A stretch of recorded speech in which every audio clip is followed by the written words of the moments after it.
इतिहासावर बोलू काही चॅनलतर्फे तुमचं सगळ्यांचं हार्दिक स्वागत. आज आपण एका खूप महत्त्वाच्या विषयावर बोलणार आहोत, परकीयांच्या नजरेतून छत्रपती शिवाजी महाराज. आणि ही चर्चा इतिहास संशोधक अमित कुमार शिंगणे यांच्या एका अभ्यासपूर्ण रिसर्च पेपरवर आधारलेली आहे.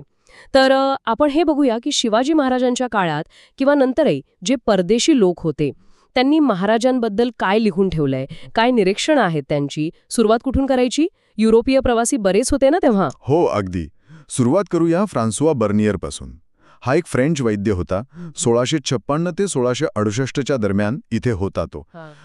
तो महाराजांना म्हणतो की ते खूप सतर्क, साहसी आणि स्वतःच्या सुरक्षितेची पर्वा न करणारे नेते होते. अच्छा. आणि विशेष म्हणजे सुरतच्या लुटीच्या वेळी बर्नियर असं नोंदवतो की महाराजांनी कॅथोलिक पाद्रींना त्रास दिला नाही. उलट त्यांनी सांगितलं की फ्रेंकिश पाद्री हे चांगले लोक आहेत, त्यांच्यावर हल्ला करू नका. गाडी तर होतीच, पण ही एक वेगळी बाजू परकीयांना पण दिसली होती तेव्हाच. खूपच इंटरेस्टिंग आहे. अजून कोण आहेत युरोपियन लोकांमध्ये? मग आहेत पोर्तुगीज प्रवासी कॉझ्मे दा गार्दा, साधारण 1695चा काळ. यांना तर महाराजांचे पहिले परकीय चरित्रकारच मानलं जातं. पहिलं चरित्र परकीयाने लिहिलेलं? हो. आणि गार्दा काय म्हणतो की महाराजांची लोकांची वागणूक इतकी चांगली होती आणि ते शब्दाचे इतके पक्के होते की लोक त्यांच्यावर खूप प्रेम करायचे, विश्वास ठेवायचे. आणि म्हणतात की ते गुणवत्तेला बक्षीस द्यायचे आणि चूक झाली तर शिक्षाही करायचे, पण अगदी निष्पक्षपणे. म्हणजे फक्त शौर्य नाही, तर न्यायबुद्धी आणि लोकांचा विश्वास यावर पण त्यांचं लक्ष होतं. इंग्रजांशी पण संबंध होतेच की महाराजांचे. त्यांचं काय मत होतं? बरोबर. ईस्ट इंडिया कंपनीचा अधिकारी हेनरी ऑक्सिंडन, तो तर राजाभिषेकाला हजर होता स्वतः. त्याने तर महाराजांची करार पण केला होता. हो का? आणि त्या काळातले इंग्रज व्यापारी काय म्हणायचे माहिती आहे? सर्वात न्याय्य मित्र, सर्वोत्तम शत्रू आणि सर्वात राजकीय राजकुमार. वा, म्हणजे मित्र म्हणून चांगले, शत्रू म्हणूनही तगडे आणि राजकारणी म्हणूनही धूर्त. अगदी. मग जॉन फ्रायर नावाचा एक इंग्रज डॉक्टर होता.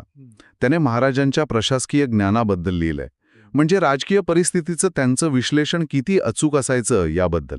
आणि निकोलाओ मानुची, तो वेनिसचा लेखक, त्याने तर स्टोरिया दो मोगरमध्ये स्वतः जे पाहिलं, अनुभवलं त्यावर आधारित वर्णन केले महाराजांचं. हे सगळं ऐकून म्हणजे युरोपियन लोक त्यांच्या शौर्याने, प्रशासनाने प्रभावित झालेले दिसतात. पण ज्यांच्याशी थेट संघर्ष होता, म्हणजे मुघल, त्यांच्या दरबारातले इतिहासकार काय म्हणतात हे ऐकायला जास्त उत्सुकता आहे. हो. आणि इथे ना काही गोष्टी खरंच अनपेक्षित आहेत. खाफी खान नावाचा इतिहासकार होता. 1664 ते 1732. तो औरंगजेबाच्या सेवेत होता. म्हणजे थेट शत्रू पक्षातला माणूस. हो. पण तो सुद्धा महाराजांच्या चारित्र्याची प्रशंसा करतो. तो स्पष्ट लिहितो की शिवाजी आपल्या मुलखातल्या लोकांच्या इज्जतीची काळजी घ्यायचा आणि मुसलमान स्त्रिया, पुरुष, मुलं-बाळं यांच्याही इज्जतीची काळजी घ्यायचा. काय म्हणता? शत्रू असून हे लिहिलंय? इतकंच नाही, महाराजांच्या लष्करी छावणीत जी नैतिक शिस्त होती, स्त्रियांबद्दल आदर होता, त्याचंही त्याने खूप कौतुकाने वर्णन केलंय. म्हणजे हे खूपच मोठं प्रशस्तीपत्र आहे, शत्रूच्या तोंडून आलेलं. अगदी. आणखी एक उदाहरण आहे भीमसेन सक्सेना. तो पण मुघल सैन्यातच होता. 1658 ते 1707. तो लिहितो, शिवाजी सरळ माणूस होता आणि अतुलनीय सैनिक होता. त्याला प्रशासनाचं चांगलं ज्ञान होतं आणि सैनिकांचा त्याच्यावर पूर्ण विश्वास होता. कमाल आहे. शत्रूंनी पण दखल घ्यावी असे गुण होते महाराजांमध्ये. हे झालं त्या काळातल्या लोकांचं. पण नंतरच्या काळात, म्हणजे समजा ब्रिटिश राजवट आली, तेव्हा शिवाजी महाराजांकडे कसं पाहिलं गेलं? तर जेम्स ग्रांट डफ याने 1826 मध्ये मराठ्यांचा इतिहास लिहिला. त्यात थोडासा वसाहतवादी दृष्टिकोन डोकावतो, पण त्याने मराठी आणि फारसी कागदपत्रांचा अभ्यास नक्की केला होता. पण खरा महत्वाचा टप्पा आला सर जदुनाथ सरकार यांच्यामुळे 1870 ते 1958. त्यांनी एकदम आधुनिक पद्धतीने सखोल अभ्यास करून शिवाजी अँड हिज टाइम्स हे पुस्तक लिहिलं 1919 मध्ये. आणि त्यांनी महाराजांचं वस्तुनिष्ठ मूल्यांकन केलं. ते महाराजांना काय म्हणतात माहितीये? हिंदू वंशाने निर्माण केलेला शेवटचा महान रचनाकार, प्रतिभावान आणि राष्ट्रनिर्माता. बापरे, शेवटचा महान रचनाकार, प्रतिभावान आणि राष्ट्रनिर्माता. मोठी उपाधी आहे ही. हो. आणि त्यांनी अनेक वसाहतवादी गैरसमज दूर केले. तर मग या सगळ्या परकीय नोंदींमधनं, म्हणजे फ्रेंच, पोर्तुगीज, इंग्रज, इटालियन, एवढंच काय मुघल इतिहासकार सुद्धा, या सगळ्यांच्या नजरेतून महाराजांच्या व्यक्तिमत्वाची कोणती वैशिष्ट्ये जास्त ठळकपणे समोर येतात असं म्हणता येईल? बघ, सगळ्यात महत्वाचं म्हणजे त्यांची धार्मिक सहिष्णुता. खाफी खानसारख्या शत्रूंनी पण ती मान्य केली. पाद्र्यांना संरक्षण, मशिदींचा, कुराणाचा आदर. हो, हे तर सगळ्यांनीच नमूद केलंय. दुसरं म्हणजे त्यांचं उच्च नैतिक चारित्र्य, विशेषतः स्त्रियांबद्दलचा आदर. याची नोंद सगळ्यांनी घेतलीय. बरोबर. तिसरं, अर्थातच त्यांचं लष्करी कौशल्य, धूर्तपणा, धाडस आणि नेतृत्व गुण. चौथं म्हणजे प्रशासकीय कौशल्य. भीमसेन सक्सेना म्हणतो तसं प्रशासनाचं ज्ञान, गार्दा म्हणतो तशी न्यायप्रियता, गुणवत्तेला महत्त्व देणं. आणि पाचवं, जदुनाथ सरकार म्हणतात तशी राजकीय दूरदृष्टी, परिस्थिती ओळखणं आणि संधीचा अचूक फायदा घेणं.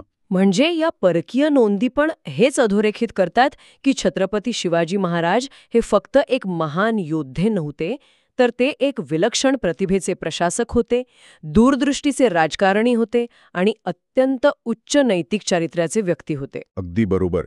जदुनाथ सरकार म्हणतात तेच खरंय.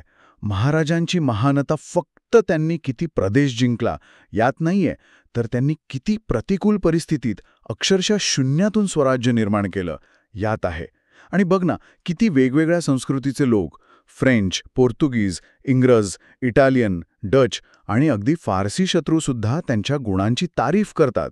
हेच त्यांच्या वैश्विक अपीलचं मोठं उदाहरण आहे. खरंय. आणि विचार करण्यासारखी गोष्ट ही आहे की 17व्या शतकात इतके राजकीय आणि सांस्कृतिक भेद होते, तरी सुद्धा शत्रू पक्षाचे लोकही महाराजांच्या नैतिकतेची, त्यांच्या धार्मिक सहिष्णुतेची दखल घेतात आणि प्रशंसा करतात. हे नेतृत्वाच्या आणि चारित्र्याच्या कोणत्या वैश्विक गुणांकडे बोट दाखवतं, जे काळ आणि सीमा ओलांडून जातात. यावर प्रेक्षकांनी नक्की विचार करावा. इतिहासावर बोलू काय चॅनलतर्फे या सखोल चर्चेत सहभागी झाल्याबद्दल सर्व प्रेक्षकांचे मनपूर्वक आभार. अशाच ऐतिहासिक माहितीसाठी आणि विश्लेषणासाठी आपलं चॅनल सबस्क्राईब करायला विसरू नका. धन्यवाद.